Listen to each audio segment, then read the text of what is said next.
오늘은 영광으로 오신 성탄이라는 제목으로 말씀을 나누겠습니다.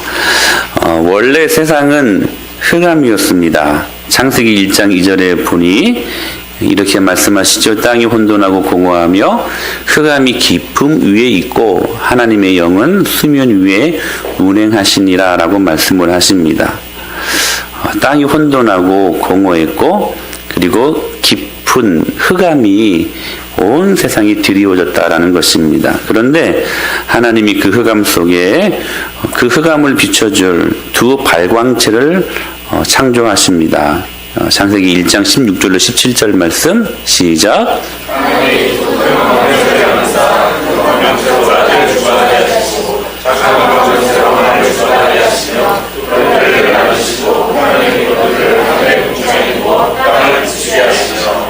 여러분, 우리 눈이 감지하는 빛을 뭐라고 하죠? 가시광선이라고 하죠. 두 발광체, 그러니까 해와 달, 일광과 월광입니다. 일광은 태양빛, 월광은 달빛, 그리고 별빛도 있죠. 성광, 별빛. 여러분, 이런 형광은 전등빛이죠. 전기. 그런데 그 흑암을 밝게 비춰주는 이 발광체들보다, 이 가시광선보다 먼저 땅이 혼돈하고 공허함이 그리고 흑암을 환하게 비춰준 빛이 있었습니다. 이 발광체하고는 이게 좀 다른 빛이에요. 창세기 1장 3절에 시작. 좀 여러분 말씀을 읽으면서 헷갈리지 않았습니까? 이 빛은 뭐고 저 빛은 뭔가? 이 빛이 먼저 창조되었거든요. 그리고 난 다음에 발광체가 이제 창조가 되었는데, 그런데 이 빛은 해, 달, 별 이런 빛과는 본질적으로 다른 빛입니다. 그러니까 해, 달, 별 이런 빛은 물리적인 빛이잖아요. 눈에 보이는. 근데 이 빛은 본질적으로 다른 빛이니 위리안 신학자 어거스틴이 이 말씀을 어떻게 주석을 하냐면 그 빛은 신적인 권위로 비춘 하나님의 영광의 빛이다 라고 말씀하십니다. 저는 탁월한 주석이라고 생각합니다. 그러니까 신적인 권위로 비춰진 하나님의 영광의 빛을 먼저 창조하셨다는 사실입니다. 영광, 그렇죠? 일광, 월광, 성광, 형광, 아니 영광, 하나님의 빛을 말씀하시는 것이죠. 그래서 그 하나님의 영광의 빛이 모든 피조물을 환하게 비추고 있었다는 사실입니다. 그런데 이 영광이라는 단어를 히브리어로 보면 카베이드, 카보드라고 그렇게 기록하고 있어요. 그리고 헬라어로는 독사, 이런 독사, 뱀이 아니라 독사, 헬라어로. 근데 이 단어 안에는 어떤 의미가 있냐면 weight, 이 무게라는 그런 의미가 내포되어 있는 단어가 영광이라는 단어입니다. 그러니까 여러분, 하나님의 영광이 임할 때 그 하나님의 빛은 모든 피조 세계를 압도하는 하나님의 영광 능력이었습니다. 그러니까 그 압도하는 하나님의 영광, 그 weight, 그 무게 때문에, 압도하는 그 하나님의 무게 때문에 여러분, 그 하나님의 영광이 임할 때마다 기이한 현상이 일어나는데 진동합니다. 땅이 진동을 하든지 무엇인가 막 이렇게 흔들려요. 영광이 무게 때문에. 이게 영광이라는 거예요. 근데 이 영광에는 세 가지 종류가 있습니다. 먼저는 뭐냐면 본체적인 영광입니다. 무슨 영광이요? 본체적인 하나님의 영광. 이것은 하나님 존재 자체의 영광을 가리키는 것입니다. 이 영광은 그러므로 여러분 피조물들의 도덕 상태에 의해 절대로 영향을 받지 않습니다. 본체적인 영광. 하나님은 그냥 그 자체가 영광이에요. 마치 이런 거죠. 마치 땅에서는 오늘 참 눈이 많이 왔는데 눈 비가 오고 안개가 끼고 뭐 우박이 내려도 그래도 구름 위에는 여전히 찬란한 뭐가 있어요? 태양빛이 있는 것처럼 그런 경우라는 거죠. 그러니까 창조하신 세상의 상태와는 상관없이 불변하는 하나님의 영광이라는 거예요. 이게 무슨 영광이요? 본체적인 영광이다. 이게 그 존재의 탁월함이 너무나도 영화롭고 월등하니까 그 영광에 우리는 어떤 것도 버틸 수 있다 없다? 없어요. 그러니까 우리가 뭐 잘못 살고 좀 도덕적으로 윤리적으로 좀 이렇게 안일한 그런 삶을 산다고 하나님의 영광이 뭐 이렇게 감해지거나 뭐 이렇게 좀 그게 아니라는 거예요. 하나님의 영광은 본체적으로 영광스럽습니다. 불변해요. 불변해요. 근데 이 하나님의 본체적인 영광이 표현돼요. 두 번째는 표현된 영광이에요. 다른 말로는 발산된 영광이라고 이야기하는데, 그러니까 이 땅 가운데 드러난 하나님의 속성들을 말하는 거예요. 그래서 여러분, 아담과 하와가 벌거벗고 있었지만 하나님의 영광에 표현된 옷을 입고 있었기 때문에 서로 부끄러워하지 않았죠. 발가벗고 있었지만 물리적인 옷은 입고 있지 않았지만 그들은 진짜 옷을 입고 있었어요. 표현된 하나님의 영광의 옷이었어요. 영광이요. 그러니까 그 영광의 옷을 보니까, 입고 나니까 서로의 부끄러운 부위를 이렇게 보면서 부끄러워하지 않았다는. 그리고 그 영광의 빛을 보여주기 위해서 하나님께서는 특별하게 선택한 두 나무가 있었습니다. 무슨 나무, 무슨 나무? 선악과와 생명나무였어요. 이 두 나무에 하나님의 영광을 입히셨어요. 창세기 2장 9절 말씀 한번 읽어볼까요? 시작.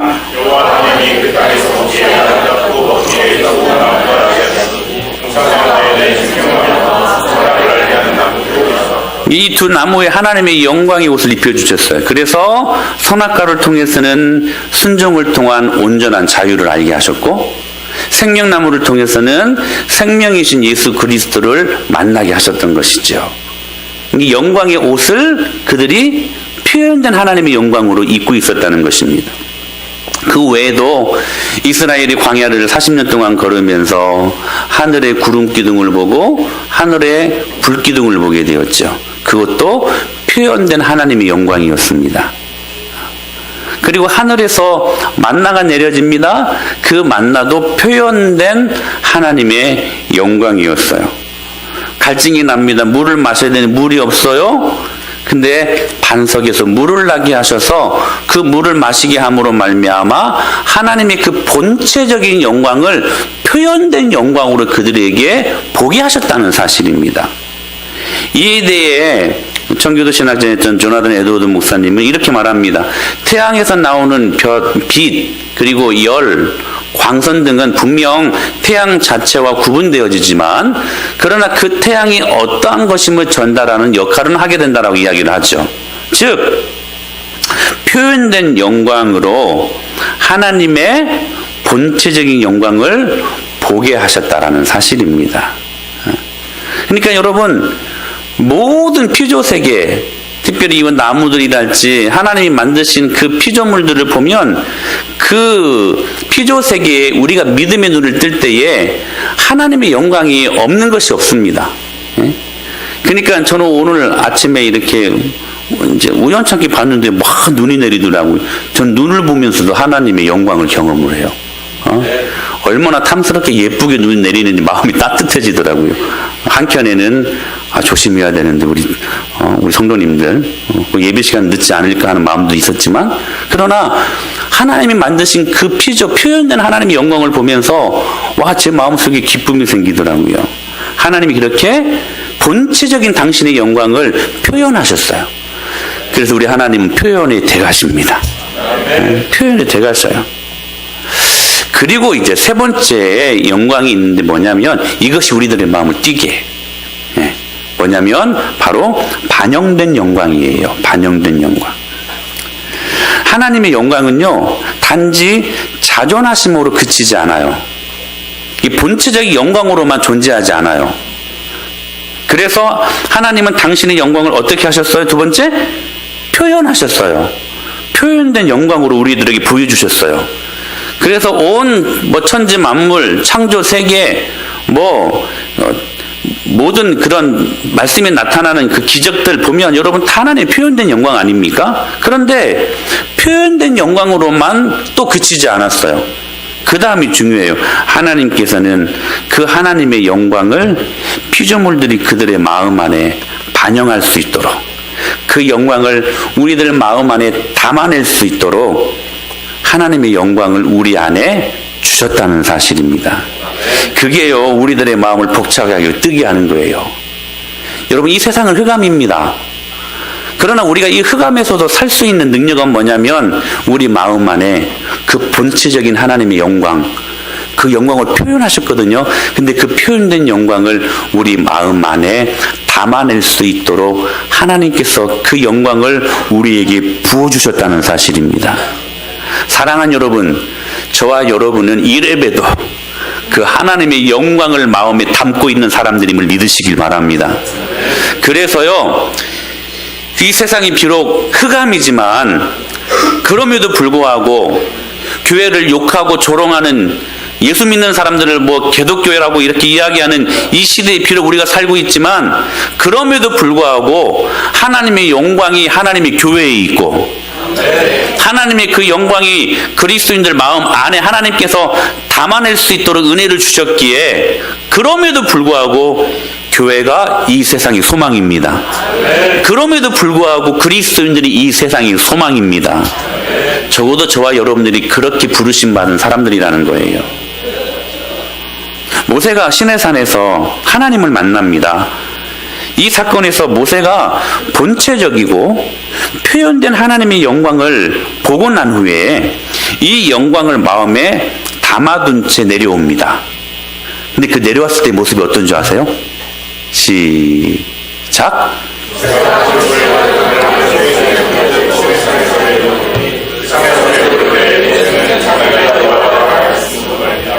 얼굴 피부에 광채가 나나 깨닫지 못하였더라. 아론과 그 온 이스라엘 자손이 모세를 볼 때에 모세의 얼굴을 피부에 광채가 남을. 여러분, 좌우 옆에 있는 분들 한번 보세요. 이 영광의 빛이 보입니까? 광채가 납니까? 아멘? 할렐루야. 저는 깨닫지 못하는데 혹시 제 뒤에 후광이 막 있습니까? 뭐? 아멘. 입에 침 발라야지. 정말 광채가 나타나면 여러분 지금 같이 못 앉아요. 막 그들이 두려워 떨었다고 하잖아요. 지금 모세가 하나님을 만나고요, 그 본체적인 영광을 마음에 담고 왔어요. 마음에 담고 내려오니까 그 영광의 장광이 사람들이 보기에 이건 광채로 비춰진 거예요. 너무 빛나서 가까이 할 수가 없는 거예요. 사랑하는 여러분, 오늘 저와 여러분이 그 하나님의 반영된 영광을 갖고 사는 사람들임을 잊지 않게 되기를 축복합니다. 그런데 그 하나님이 그 영광을 위하여서 직접 우리 안에 영광으로 임재하셨습니다. 이렇게 말씀하시죠? 시작.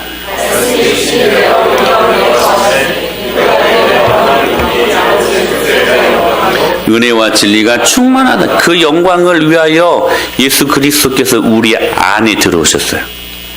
본체적인 하나님의 영광을 안고 하나님 자신이 우리 안에 들어오셨어요. 여러분, 이게 우리들의 마음을 뛰게 하는 능력 아닙니까?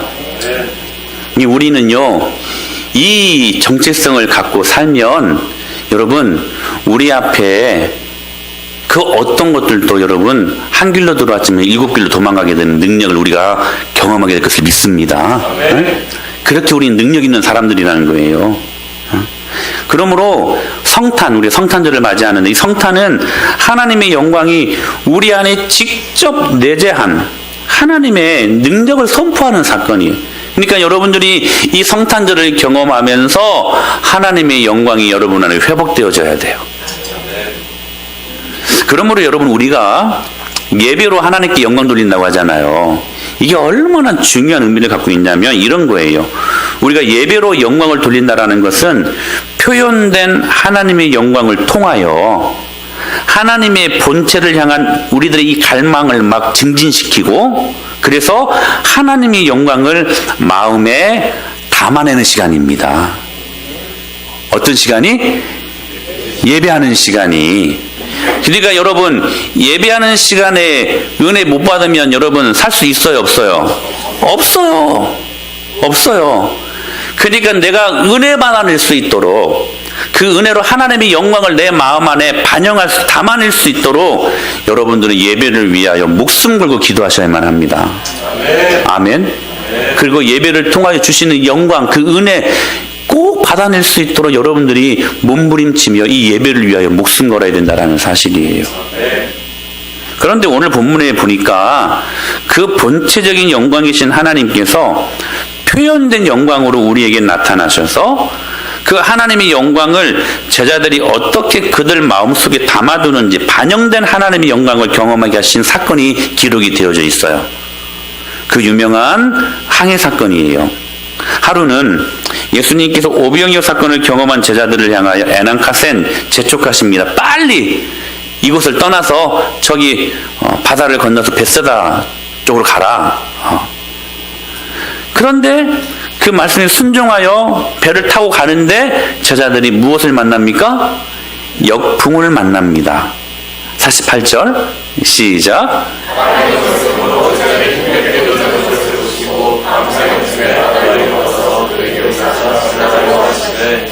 지금 이 바다에서 헤매고 있는 제자들의 모습을 보면서 하나님의 영광이 어떻게 임했는지를 한번 우리 보자고요. 예. 자, 보십시오. 바람이 거스름으로 무엇을 맞았다는 거예요? 역풍을 맞았다는 거예요. 제자들이 힘겹게 노를 졌습니다. 근데 그 시간이 지금 밤 시간이에요. 밤 시간. 그리고 바다의 역풍 가운데 헤매고 있는 제자들의 모습을 보게 돼요. 본문 48절에 보면 제자들이 역풍 때문에 지금 굉장히 괴롭게 노를 젓고 있었다라고 지금 이야기를 하고 있죠. 힘겹게 노를 젓고 있었다. 여러분, 제자들이 여러분 직업이 뭡니까? 거의 그들이 석공들이 아니고 목수들이 아니었어요. 예수님이 목수였지. 그들은 어부들이었습니다. 거의 다가. 갈릴리 어부 출신들입니다. 바다에서는 아마추어가 아닌 프로였어요. 갈릴리에 물개들이 다 모였어요. 근데 마가복음의 기록을 보면 그런 갈릴리의 물개들이요, 바다에만 들어가면 정신을 못 차리는 거예요.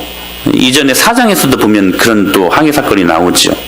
그러니까 바닷가의 베테랑들인 어부들이 물결 속에서 지금 고난을 겪고 있는 이 말씀을 우리들에게 지금 하고 계신다는 거예요. 근데 여러분 한번 자세히 볼까요? 47절 말씀에 시작. 지금 어느 정도 지금 계속 힘겹게 노를 젓고 있었냐면 48절 시작.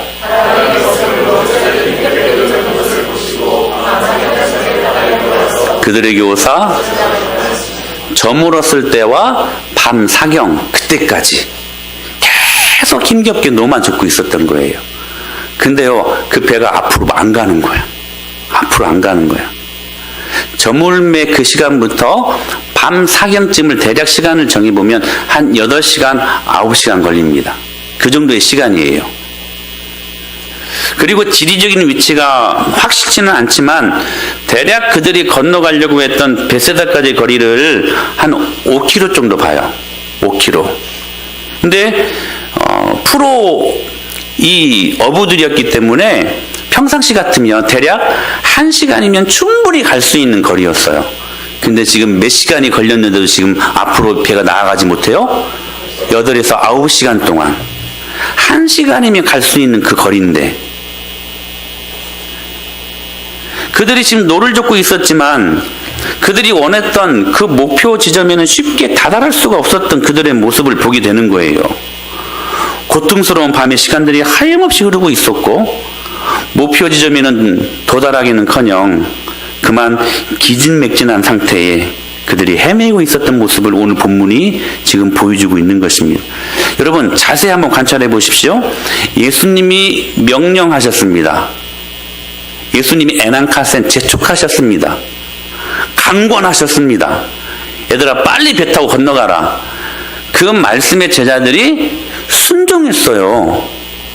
순종하면 복 받아야지. 왜 역풍을 만나? 그렇잖아요, 여러분. 이 사고방식이 번영신학의 폐해입니다. 예수님 잘 믿으면 복 받는다. 근데 예수님 말씀에 순종, 지금 잘 믿고 있잖아요, 예수님 말씀을. 근데 역풍을 맞았다는 거예요, 역풍을. 거기에 풍랑이 있었습니다. 역풍이 있었습니다. 주님의 부르심을 받고 사람 낚는 어부가 되기 위해 기꺼이 버릴 것 다 버리고 포기할 것 다 포기하고 주님을 지금 따라 나서는 그 길이었는데 제자들 앞에 역풍이 놓여져 있습니다. 여러분, 이 모습은 정확히 저와 여러분들의 모습 아닙니까? 하나님 말씀 앞에 순종하고, 우리 기도하자면 기도하고, 전도하면 전도하자. 그리고 우리가 하나님 말씀 앞에 아울리치 하자면 아울리치 가고, 여러분 얼마나 순종을 잘합니까? 그런데 우리 앞에 보여지는 것들은 우리의 상식으로 보면 축복이 있어야 되는데, 축복은커녕 인생의 역풍을 만날 때가 한두 번이었느냐 하는 것입니다. 여러분 그렇지 않습니까? 굉장히 공감되는 사건 아닙니까? 교회 한 30년, 50년 그렇게 다녔으면 제법 이제 우리들의 신앙에 좀 이력이 날 법도 한데, 우리 앞에는 여전히 어두움이 있고 여전히 우리 신앙의 발걸음을 가로막고 있는 세상의 죄악의 역풍들이 숱하게 우리들 인생들을 향하여 불어오고 있다는 것입니다. 그래서 어깨가 빠지도록 우리 힘으로 노를 젓습니다. 막 어떻게 해보려고 한번 우리가 노력해요. 근데 도저히 배는 앞으로 가지 않습니다. 계속해서 예배도 하고 설교도 듣고 성경 공부도 하고 교제도 하고 기도도 하는데 앞으로 나아가는 것처럼 그런 마음들이 들지가 않는 거예요. 그래서 이런 상황에서 우리는 한 번 정도 이런 회의가 들어옵니다. 하나님, 과연 이런 우리들의 고통스러운 항해를 보고 계십니까? 하나님, 과연 이런 우리의 이 고통스러운 항해를 알고 계십니까? 하나님, 과연 나의 이 형편과 처지를 보십니까? 알고 계십니까? 과연 하나님이 계시는가? 과연 예수님이 나를 사랑하시는가? 정말로 그분이 계시고 그분이 능력자고 내가 그분의 자녀이고 그분이 나를 사랑하신다면 왜 이렇게 어깨 빠지도록 노를 젓는데도 앞으로 나아가는 이 기미가 보이질 않는가? 그러나 여러분, 이 회의 섞인 우리들의 질문에 주님이 이렇게 답해 주십니다. 48절 말씀 시작.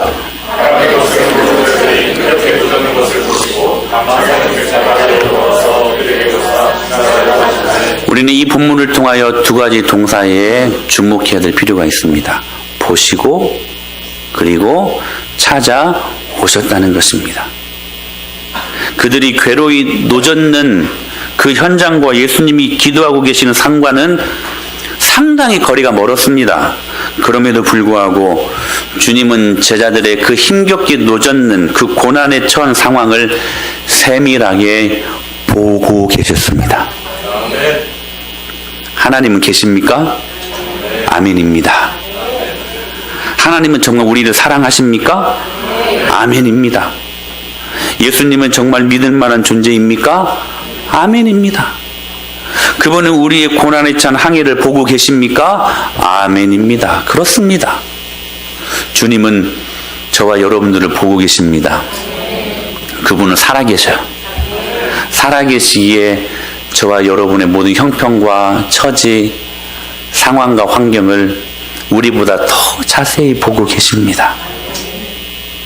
저 하늘 보좌 우편에서 그분은 우리 교회를 바라보고 계시고, 우리가 가고자 하는 비록 우리의 삶의 역풍이 몰아치지만 이 꿈의 항해를 보고 계시며 우리의 삶의 모든 일거수일투족과 할렐루야, 우리의 삶의 고난과 환희 이 모든 것을 그분은 그분의 전능하신 사랑의 눈으로 오늘도 저와 여러분을 보고 계신다는 사실입니다. 보실 뿐만 아니라 결정적인 순간에는 그렇게 보시고, 그리고 그 밤바다에 고난에 찬 제자들을 향하여 뚜벅뚜벅 걸어오셨던 것처럼 사랑하는 여러분, 저와 여러분들에게도 그렇게 찾아오셔서 결정적인 순간에 여러분의 손을 붙잡아 주시는 예수 그리스도임을 믿으시길 바랍니다. 그러므로 여러분, 예수님을 우리의 왕으로 삼으면 그 사람들은 절대로 망하지 않습니다. 할렐루야. 절대로 망하는 법 없습니다. 그런데 48절에 한 가지 이상한 것이 있습니다. 아주 흥미로운 단어가 하나 나와요. 예수님께서 바다 위로 걸어서 그들에게 오사 어떻게 하셨어요?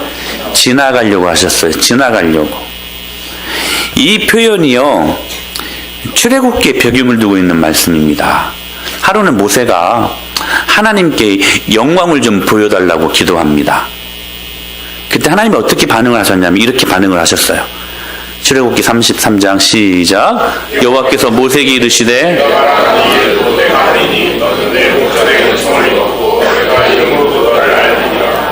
모세가 이르되 원하간대 주의 영광을 내게 보이소서 요청을 해요. 그러자 하나님이 시작.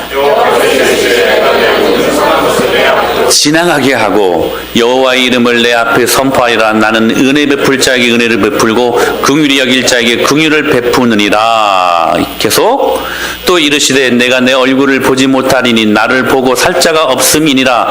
여호와께서 또 이르시기를 보라 내 곁에 한 장소가 있으니 너는 그 반석 위에 서라. 내 영광이 지나갈 때에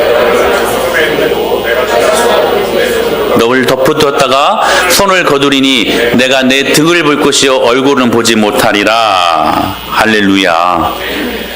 모세가 하나님의 영광을 보여달라고 합니다. 그러더니 하나님이 지나가십니다. 3번을 반복하거든. 지나갔다 지나간다 지나간다. 이것은 모세가 하나님의 영광을, 그리고 임재하신 하나님의 영광을 체험하고 있었다는 그런 말씀이거든요.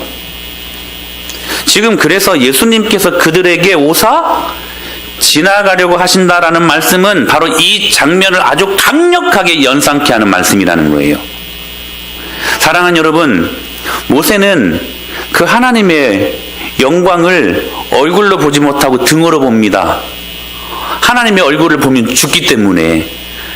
하나님이 에피타이저로 그 영광을 등으로 살짝 보여주죠. 근데 그 영광만도 여러분 너무 큰 거였어요. 그런데 중요한 것은 예수님의 제자들은 그 하나님의 아들의 얼굴을, 아니 하나님을 지금 정면으로 바라보고 있었던 거예요.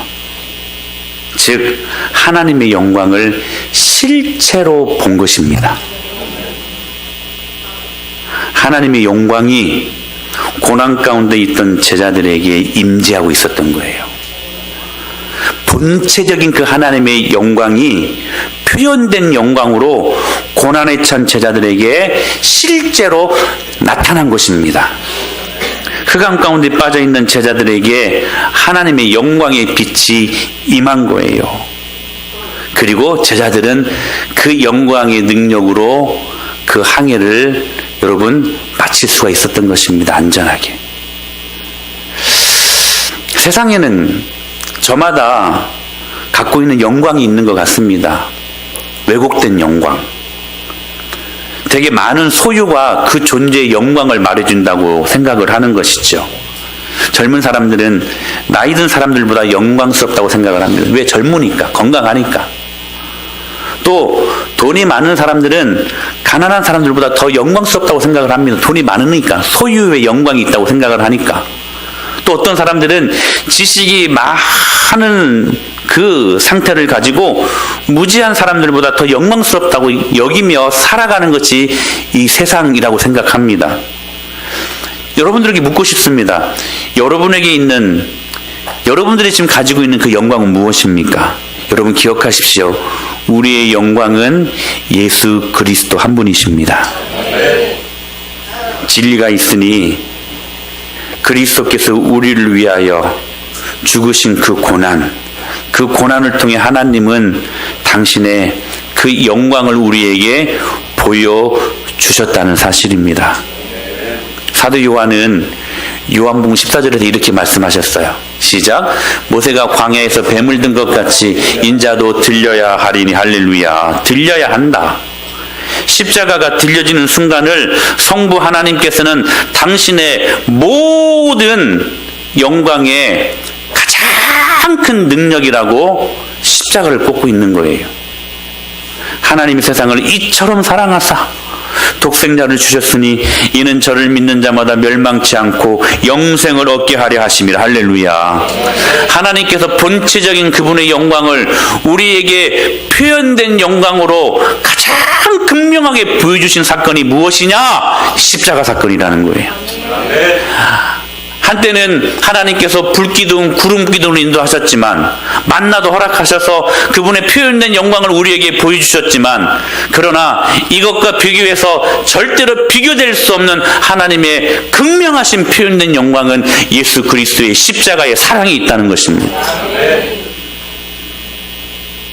그런데 이 하나님의 빛은 이 영광은 무게가 있습니다. 무게. 우리 아까 처음에 말 들었잖아요. 그래서 그 영광이란 단어를 카바드, 또 뭐요? 독사라고 하는데, 이 단어가 어떤 의미를 내포하고 있다고요? 웨이트, 무게. 그래서 여러분, 하나님의 영광이 임할 때마다 그 무게 때문에 진동해요. 진동. 하나님의 영광의 무게에 땅이요 견디지를 못하는 거예요. 이건 정말 물리적으로. 그래서 여러분, 출애굽기 19장에 여러분, 모세가 하나님을 만날 때 어떤 기이한 현상이 있었냐면 보실래요? 시작.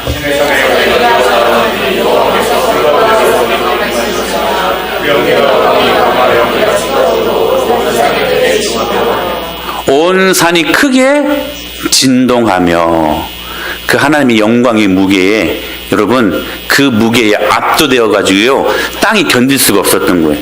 그래서 진동이 일어난 것입니다. 웨이트, 하나님의 무게, 하나님의 영광.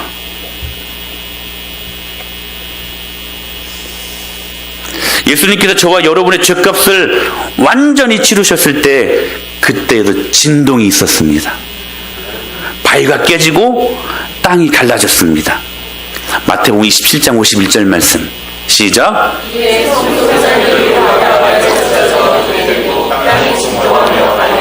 성부 하나님께서 가장 표현된 영광의 극치로 극명하게 보여주신 사건이 뭐다?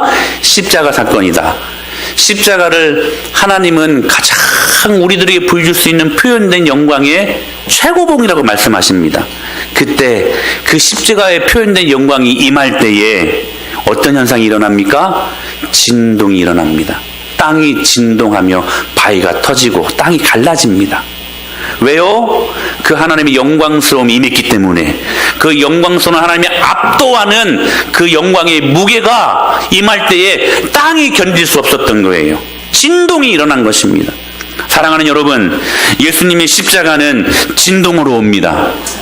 예수님의 십자가는 영광으로 옵니다. 우리의 완악하고 변함없고 감동받지 못하는 우리의 죽은 심장들이 예수님의 십자가 진동으로 다시 뛰기 시작한다는 사실이에요. 여러분, 말씀을 들을 때 여러분 안에 여러분 마음에, 저 말씀 오늘은 들을 만하네. 저 말씀이 나를 오늘 만져주시네. 여러분, 그 흔들림이 있습니까? 그 마음의 감동이 있습니까? 하나님의 진동, 하나님의 영광이 임하고 있는 것입니다. 하나님께서 우리의 기도에 응답하시기 시작하는데 드디어 우리가 감동받기 시작하는 거예요. 그 전에는 그냥 주일 어쩔 수 없이 그냥 예배 자리에 나왔지만 하나님의 말씀이 무슨 말씀인지 못 들었어요. 그런데 그 말씀이 들리기 시작하는 거예요. 그 말씀이 내 영혼을 새롭게 하기 시작하는 것을 내가 느껴요.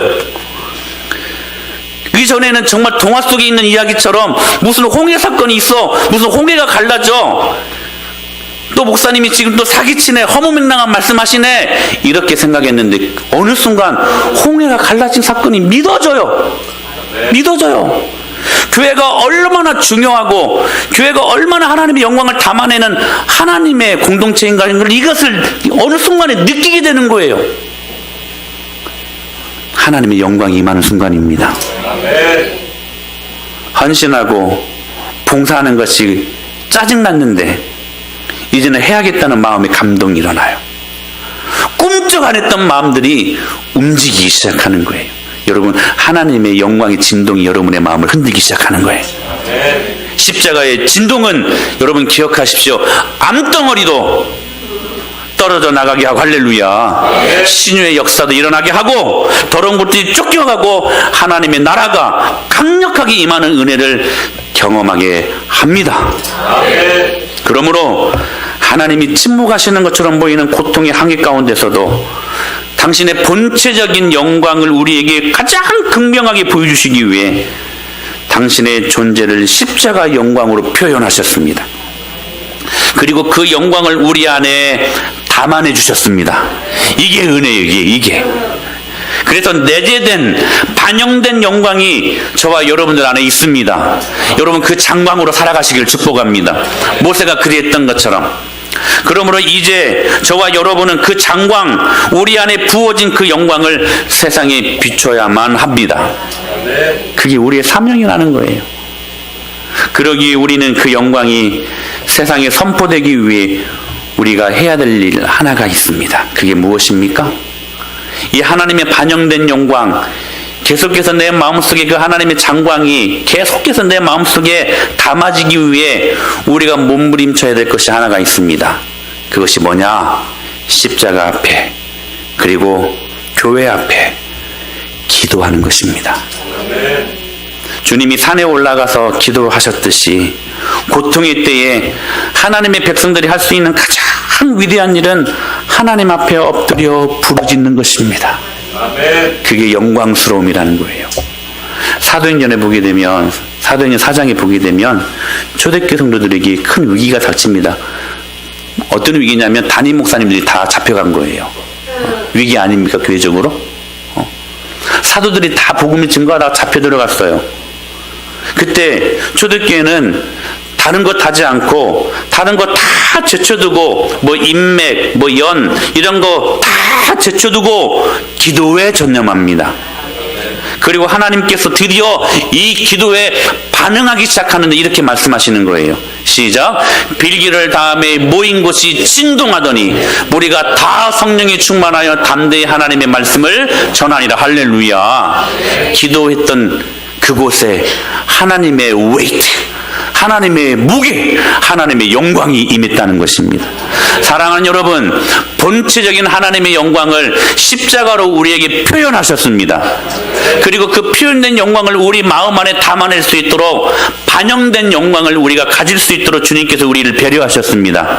그렇다면 이 반영된 영광이 쏟아지지 아니하도록 계속해서 내 마음 안에 담아낼 수 있도록 우리가 그 영광을 붙들기 위해 해야 될 것이 뭐냐?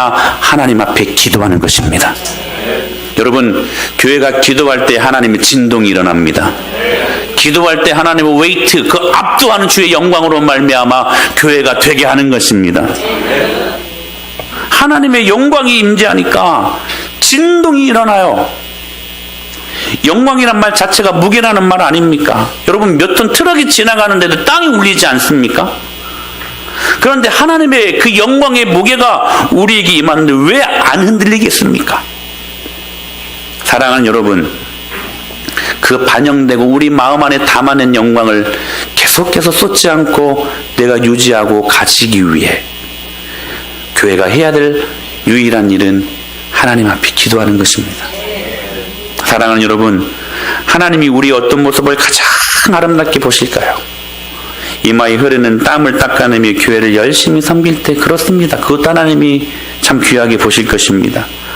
주님께 단정한 자세로 봉사하며 헌신할 때, 그것도 매우 하나님 보시기에 아름다운 모습일 것입니다. 이름 없이 감사하게, 빚도 없이 섬기는 게 얼마나 귀한 일입니까? 우리 학생들은 주님의 영광을 위하여 도서관에서 열심히 공부하는 것, 하나님이 보시기에 아름다운 모습일 것입니다. 그러나 이 모든 것들이 능가하지 못하는 한 가지가 있습니다. 하나님 앞에 무릎 꿇고 기도하는 것입니다. 오직 하나님 앞에서 온 영혼의 힘을 다하여 주님을 붙들고 간절히 기도하는 것입니다. 솔로몬이 그렇게 기도했을 때 그 교회에, 그 성전에 하나님의 영광이 임했습니다. 사랑하는 여러분, 교회가 왜 개독교라는 말을 듣고, 교회가 왜 세상 사람들로 하여금 걱정거리가, 교회가 세상을 걱정해야 되는, 세상이 교회를 왜 걱정하게 되었는지, 왜 조롱거리가 되고 지탄거리가 되었는지, 이유는 딱 한 가지입니다. 기도하지 않기 때문에 그렇습니다. 기도하지 않기 때문에 하나님의 영광이 사라진 것입니다. 적어도 우리나라 초대교회 성도들은 기도했습니다. 그들은 모이면 밤이 새도록 기도했습니다.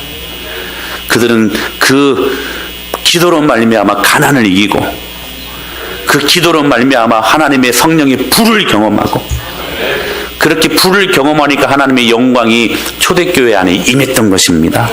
그 영광의 불을 보니까 세상 사람들이 절대로 호락호락 가볍게 볼 수가 없었어요, 교회를. 여러분, 이 시대가 교회를 얼마나 가볍게 봅니까? 이 시대가 목사를 얼마나 목사라고 이야기하면서 여러분 얼마나 가볍게 보는 이 시대에 우리가 살고 있습니까? 기도하지 않기 때문에 그렇습니다. 여러분, 기도하지 아니하면 교회에 절대로 하나님의 영광이 임할 수 없습니다. 여러분, 기도가 다시 우리 안에 회복되어야만 합니다. 하나님의 본체적인 그 영광, 표현된 영광을 십자가로 보여주셨으니 그 십자가의 영광이 세상 사람들에게 선포되기 우리가 그 십자가의 능력을 우리 마음 안에 담아내야 되는데, 그 하나님의 영광을 담아내기 위해 우리가 해야 될 유일한 일이 기도하는 것입니다. 사랑하는 여러분, 아멘만 하지 마시고 기도하십시오. 할렐루야. 기도할 때 하나님의 교회가 설 수 있습니다. 진동이 일어나는 것입니다. 그때 하나님의 교회를 통하여서 이 세상이 변화될 것입니다. 사랑하는 여러분, 제자들처럼 고난에 차 있습니까?